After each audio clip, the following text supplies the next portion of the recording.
राजस्थान एक ऐसी जगह है जिसके हर हिस्से में कोई ना कोई कहानी या राज दफन है। और आज की कहानी भी राजस्थान के एक ऐसे ही रहस्यमय किले की है जिसकी कहानी कहां से शुरू होती है और कहां खत्म होती है किसी को नहीं पता। आज की कहानी है भानगढ़ की, जिसको लेकर तमाम किस्से और कहानियां हैं। और जब भी भारत की सबसे भूतिया और श्रापित जगह का जिक्र होता है तो इस किले का नाम सबसे पहले लिया जाता है। दिल्ली से लगभग 235 किलोमीटर दूर राजस्थान के अलवर जिले में तीन तरफ से अरावली की पहाड़ियों के बीच में एक किला बना हुआ है जिसका नाम है भानगढ़। भानगढ़ के किले को साल 1573 में आमेर के राजा भगवंत दास ने अपने छोटे बेटे माधव सिंह के लिए बनवाया था। जब ये किला बनकर तैयार हुआ तो ये बहुत ही आबाद और खुशहाल हुआ करता था और उस वक्त भानगढ़ में 9000 से भी ज्यादा लोग रहते थे। मगर फिर अचानक ऐसा क्या हुआ कि एक हंसता खेलता शहर खंडहर में बदल गया और आज लोगों के बीच भानगढ़ के लिए इतना खौफ है कि लोग वहां दिन में भी जाने से कतराते हैं। बकायदा भारतीय पुरातत्व विभाग, जो कि इसके रखरखाव का काम करती है, भारतीय पुरातत्व विभाग एक बोर्ड पर यह साफ लिखवाया है कि सूरज निकलने से पहले और सूरज डूबने के बाद किसी भी इंसान का इस किले में जाना सख्त मना है।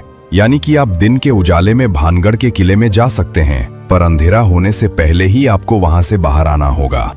इस किले के खंडहर भूतिया होने के पीछे की वजह वैसे तो आज भी किसी को साफ साफ नहीं पता, मगर इसके बारे में कई कहानियां प्रचलित हैं। उन कहानियों में दो ऐसी कहानी हैं जिन पर लोग सबसे ज्यादा भरोसा करते हैं और सुनते सुनाते हैं। इनमें से पहली कहानी गुरु बालूनाथ से जुड़ी हुई है। कहते हैं कि जब आमेर के राजा भगवंत दास भानगढ़ के किले को बनवा रहे थे तो वहीं कुछ दूरी पर गुरु बालूनाथ नामक एक तपस्वी रहते थे। जब उन्हें पता चला कि आमेर के राजा यहाँ पर एक भव्य किला बनवा रहे हैं तो उन्होंने राजा भगवंत दास के पास एक पैगाम भिजवाया और उन्हें अपने पास बुलवाया। जब राजा भगवंत दास गुरु बालूनाथ के पास पहुंचे तो उन्होंने राजा से कहा, आप इस किले को बनवा रहे हैं, उससे मुझे कोई आपत्ति नहीं है, मगर एक बात का ध्यान रखना कि इस किले की ऊंचाई इतनी मत कर देना कि उसकी परछाई दिन के किसी भी वक्त जहां मैं तपस्या करता हूं वहां तक पहुंचे और मुझे छुए। उन दिनों जितने भी साधु संत और महात्मा हुआ करते थे सभी बहुत सिद्ध हुआ करते थे और सभी का बहुत आदर किया जाता था। उनकी कही किसी भी बात को हल्के में नहीं लिया जाता था। इसलिए राजा भगवंत दास ने गुरु बालूनाथ की बात को सुनने के बाद ठीक वैसा ही किया और भानगढ़ किले के किसी भी भाग की ऊंचाई इतनी नहीं रखवाई कि उसकी परछाई गुरु बालूनाथ तक पहुंच सके।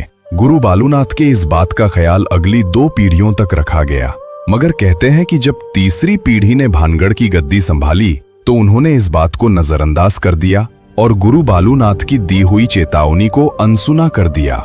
इसके बाद उन्होंने भानगढ़ के किले को और ऊंचा करवा दिया, जिसकी वजह से उस किले की परछाई गुरु बालूनाथ तक पहुंच गई।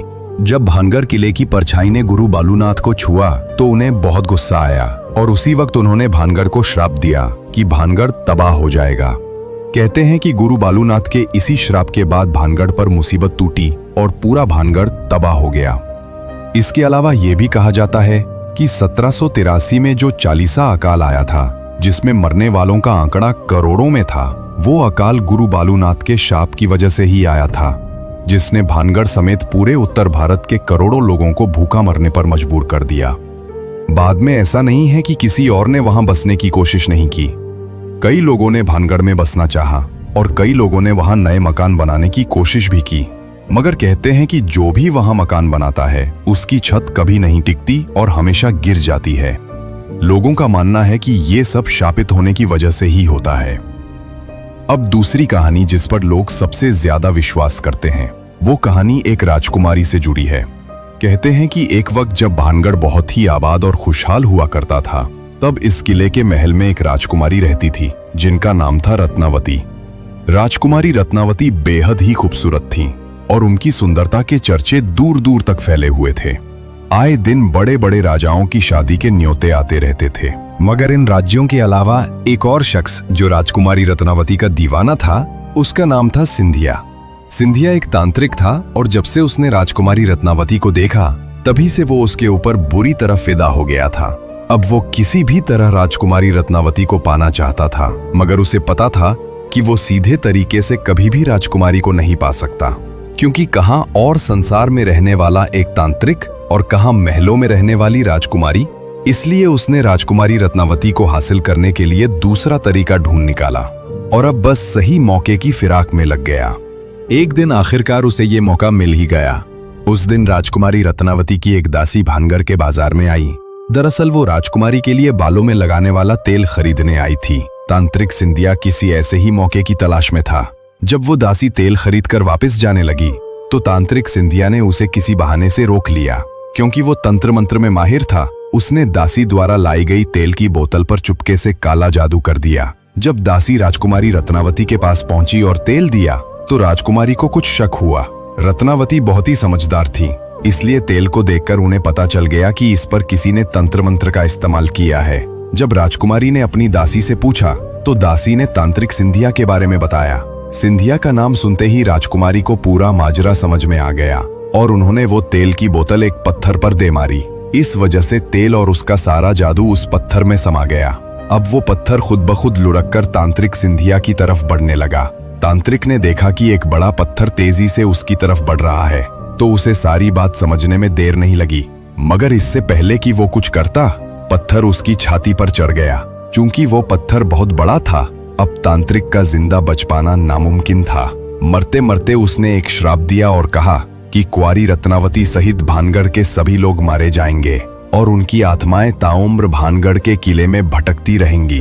तांत्रिक सिंधिया मर गया, पर कहते हैं कि उसके मरने के कुछ समय बाद भानगढ़ और उसके पास के एक और राज्य अजबगढ़ के बीच बहुत भयंकर युद्ध हुआ, जिसमें पूरा भानगढ़ तबाह हो गया। इस लड़ाई में अजबगढ़ की सेना पूरे भानगढ़ में कत्लेआम मचा गई, जिसमें रानी रत्नावती सहित कई लोग मारे गए। हालांकि इतिहास में कहीं भी भानगढ़ और अजबगढ़ के बीच युद्ध का जिक्र नहीं है, पर सदियों से यही कहानी सुनी और सुनाई जा रही है। कहते हैं कि इस युद्ध के बाद भानगढ़ का किला कभी आबाद नहीं हो पाया और धीरे धीरे भानगढ़ वीरान बन गया। आज भूतों का गढ़ बन चुका है। युद्ध में मारे गए सभी लोगों की आत्माएं आज भी भानगढ़ में मौजूद हैं। भानगढ़ में आज भी रात को बाजार सजता है, खंडहर फिर से खड़े हो जाते हैं और अंदर राजा का दरबार लगता है। वहां के लोग बताते हैं कि उन्हें रात को चीखने की आवाज आती है, कभी हंसने की आवाज आती है तो कभी घरों के बजने की आवाज सुनाई देती है। भानगढ़ के किले में आज तक जो भी रात में गया वो फिर कभी जिंदा लौट कर नहीं आया, और अगर कोई जिंदा वापस आया तो उसकी दिमागी हालत खराब हो जाती है या फिर किसी दुर्घटना में मृत्यु हो जाती है। इसके अलावा कहा जाता है कि भानगढ़ और अजबगढ़ के बीच युद्ध के समय बहुत सारा खजाना भानगढ़ के किले में छिपाया गया था। बाद में उसे निकालने के लिए फैलाई गई अफवाह थी कि भानगढ़ में आत्माओं का वास है। चूंकि भानगढ़ और अजबगढ़ के बीच हुए युद्ध का कोई ऐतिहासिक प्रमाण नहीं है, इसलिए खजाने की सच्चाई पर शक किया जाता है। हर किले का शुरू से लेकर अंत तक अपना इतिहास होता है। भानगढ़ का किला कैसे और किसने बनवाया इसका इतिहास है, मगर ये तबाह कैसे हुआ इसका इतिहास में कोई जिक्र नहीं है। यही चीज भानगढ़ के किले को और रहस्यमयी बनाती है। दिन में भानगढ़ घूमने गए कई लोग बताते हैं कि उन्हें ऐसा लगता है जैसे उनका कोई पीछा कर रहा हो या कोई अदृश्य शक्ति मौजूद हो। भानगढ़ की नृत्यों की हवेली में घरों के बजने की आवाज आती है या किसी को ऐसा लगता है जैसे कोई उनका गला घोंट रहा हो। इन खबरों के बाद कई बड़े न्यूज चैनल और पैरानॉर्मल सोसाइटी ऑफ इंडिया की टीम रात में जाकर भानगढ़ की पड़ताल कर चुके हैं। उन्होंने अपने साथ भूतों या आत्माओं की मौजूदगी बताने वाले डिवाइस भी लिए। पड़ताल में उन्हें कुछ प्रमाण मिले, मगर वहां किसी आत्मा का वास है या नहीं इसका कोई ठोस सबूत नहीं मिला। ना ही उन्होंने सजे हुए बाजार या राजा का दरबार देखा।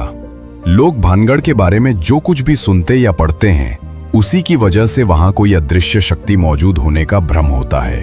भारत सरकार की तरफ से रात में किले में एंट्री बैन करने की वजह से भी भूत प्रेत वाली बातें हवा में फैल गईं। वहीं दूसरी तरफ लोग आज भी इन किस्सों और कहानियों को सच मानते हैं और उनके अनुसार भानगढ़ के किले में आज भी भूत और आत्माएं मौजूद हैं। कुल मिलाकर आज भी किसी को नहीं पता कि 300 साल पहले भानगढ़ में ऐसा क्या हुआ कि वो वीरान और खंडर बन गया और पूरे भारत की सबसे डरावनी और भूतिया जगह बन गया। तो ये थी पूरी कहानी